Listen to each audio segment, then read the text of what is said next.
Facing your fears. How to stop catastrophizing and live a fuller life. Catastrophizing, expecting the worst, is a surefire way to fuel anxiety, depression, and ultimately sabotage your own happiness. It's like a self-fulfilling prophecy that turns even minor setbacks into crippling fears. But don't worry, there's hope. I'm going to share 3 powerful approaches to help you replace catastrophizing with healthier, more empowering ways of thinking. Imagine a man driving late at night on a deserted country road. Suddenly a loud bang and the sickening thump of a flat tire. He grabs the spare and the lug wrench, but his heart sinks.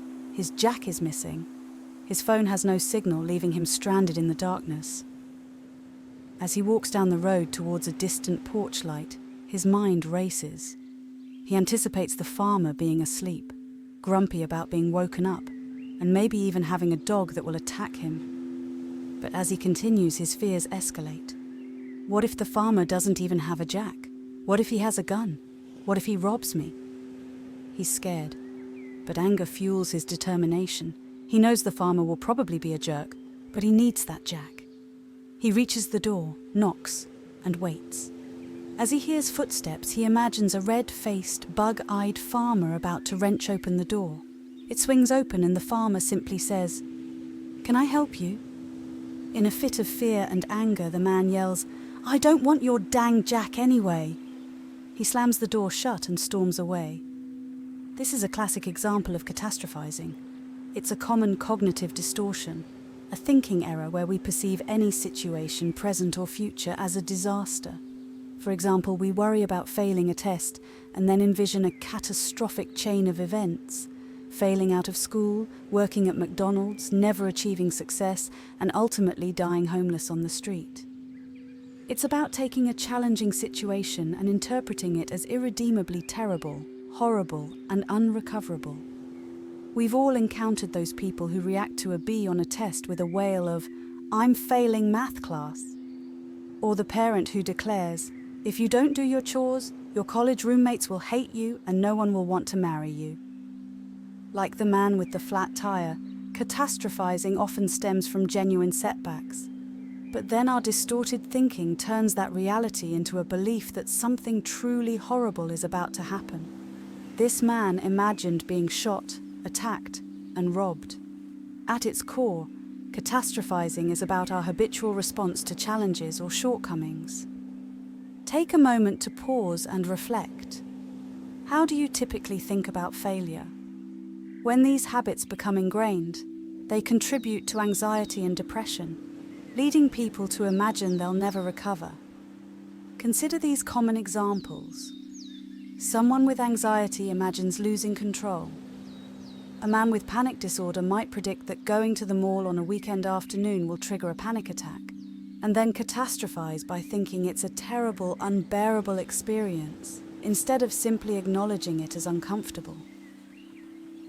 Someone with depression envisions themselves trapped in a perpetual state of sadness. A woman with depression might fear that she'll never feel happy again. A teenager might equate mild social rejection with being completely shunned. They might believe that everyone they find desirable will reject them. How does catastrophizing affect us? We've all experienced life's inevitable tragedies, painful rejections, failures and losses. We might trick ourselves into believing that by expecting the worst, we can somehow prevent it. But in reality, the opposite often occurs. Remember the man with the jack? His fear of rejection caused him to slam the door shut on himself, cutting himself off from the very solution he needed. He focused on all the things that could go wrong, inadvertently inviting those very problems he hoped to avoid. This principle applies to all aspects of life. If we enter a conversation expecting defensiveness, we might inadvertently become harsher and more rigid, triggering that defensiveness. If we believe our crush will reject us, we might not even ask them out, ultimately leading to a lonely weekend. Catastrophizing fuels depression. When we imagine a bleak, threatening, or hopeless future, our brains release less serotonin and dopamine, the neurochemicals responsible for happiness, pleasure, and motivation. Why feel happy or hopeful when the future seems impossibly dreary? This can lead to withdrawal, a lack of motivation, and a cycle of depression. It also fuels anxiety. Our brains are wired to respond to perceived threats with a fear response: fight, flight, or freeze. Catastrophizing forces us to see threats and failures everywhere, triggering this fight or flight response. This contributes to social anxiety, general anxiety, panic attacks, and more. Expecting the worst makes us hopeless and depressed about the future, unmotivated. Why try if I'm just going to fail? And prone to self-pity. It closes us off to opportunities and options that could work, leading to a sense of paralysis. Given its harmful effects, why do we keep engaging in catastrophizing? Some of you might be thinking, why am I such an idiot? I'm so broken. I'm defective because I do this. Stop. Take a deep breath. You're not defective. You might be engaging in unhelpful patterns, but that doesn't mean you're bad or broken. It means you can change and start feeling better. If you need to, pause this and take a moment to be kind to yourself and practice some courage. Changing our thought patterns takes work, but you can do hard things. Let's return to the question, why do we catastrophize? It serves two dysfunctional functions. First, preparing for the worst as a coping mechanism. By expecting failure, we can avoid the disappointment of actually failing. If we reject ourselves first, we don't have to worry about someone else rejecting us. Catastrophizing is an attempt to avoid feeling sadness or worry, but ironically, it often leads to depression and anxiety. Second, fear as motivation. We might believe that fear is the best motivator. We might tell ourselves that in order to study or work hard, we need to envision a bleak, catastrophic future. While fear can be a temporary motivator, in the long run, it leaves us anxious, depressed, overwhelmed, and less functional. Imagine a child struggling with school anxiety. Their anxious parents enter their room and say, "You have to get up, or you'll ruin your life. You have to go to school, or you'll end up working at McDonald's." This might temporarily get the child out of bed, but they'll spend the day worrying about failing, making it even harder to get motivated the next day. Do you do this to yourself? Do you try to give yourself pep talks that are really just fear talks? We or our parents might have used fear as a motivator in the past, but it's not a sustainable source of motivation. Let's find something more functional than self-defeating catastrophizing. Here are 3 key steps. 1. Prioritize sleep. Sleep deprivation makes us hypersensitive to threats and less resilient. A good night's rest enhances our ability to face challenges bravely. 2. Embrace uncertainty. This is a fundamental life skill involving changing our perspective on anxiety. Instead of labeling it as bad, harmful, or unmanageable, we can say, "This is uncomfortable, but it won't hurt me. I can handle hard things." Remember, courage is not the absence of fear, but the judgment that something else is more important. Embrace acceptable risk and the accompanying anxiety as normal, natural, and even helpful. Build up your emotional muscles to experience uncomfortable emotions by practicing mindfulness meditation or doing something that scares you every day. 3. Focus on positive goals. Instead of using fear as motivation, tap into what you want in life, your values, and your hopes. Instead of saying, "I have to go to school so I don't die homeless," say, "I choose to go to school because I want to become a therapist," or whatever your dream may be. Choose what you desire in life, break it down into smaller goals, and work towards them with courage and persistence. Here's the classic CBT approach to ending catastrophizing.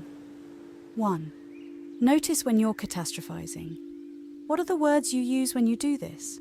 Common examples include never, terrible, failure, rejected, and awkward. Are you exaggerating situations, making them seem worse than they are? Pay attention to the situations where you tend to catastrophize. Write down what it looks like when you do, and ask a friend or family member to point it out to you. 2. Challenge those thoughts. Just because you think something doesn't mean it's true. Learn to gently question your thoughts. You don't have to believe everything you think. Don't beat yourself up with thoughts like, "What's wrong with me? Why do I always think this way?" This isn't helpful. Instead, notice your thoughts and let them pass. This is a skill from acceptance and commitment therapy, ACT, and it can be practiced with activities like visualizing leaves on a stream. I'll link to resources below. 3. Replace those thoughts with something more honest and helpful. Once you start noticing these thinking patterns, you can bravely combat them with more rational and honest thoughts. Consider other possible outcomes. Even if something bad happens, you can learn from it. It won't be the end of the world. Here are a few examples. Catastrophizing. Oh no, I'm such an idiot. I already made a mistake on this report. I'll never finish it. And even if I do, it'll be so flawed that it won't matter. I'm going to get fired no matter what. Replacement. Okay, wait, that's not true. Everyone makes mistakes. I'm human. I'll fix this mistake. And if I need help, I can ask for it. But I'm just going to keep working hard and be more careful in the future. No one's going to fire me for a few mistakes on a report. Catastrophizing. I can't believe I said that to my boyfriend. He's going to leave me for sure this time. I shouldn't have said that. I really need to learn how to talk kindly even when I'm upset. I'm going to go apologize and try to make it right. Hopefully he'll understand, accept my apology, and we'll both learn something from this. This approach requires us to stay engaged even when things might not go perfectly. This is vulnerability, the potential for success and getting hurt. But the alternative is to guarantee failure by cutting ourselves off before even trying. I'm a big fan of acceptance and commitment therapy, ACT, which helps us get better at feeling our emotions, embracing the full spectrum of experiences that come with living a life we value: love, joy, sadness, worry, hope, excitement, anxiety, and everything in between. As we wholeheartedly embrace life, our goals, and our values, we become more comfortable with risk, and we'll find ourselves rewarded with good things happening to us all the time. Let good things come to you as you courageously face life, embracing the risks, joys, and loves that come with it. Please share this video. You never know who could benefit from it. Thank you for watching and take care.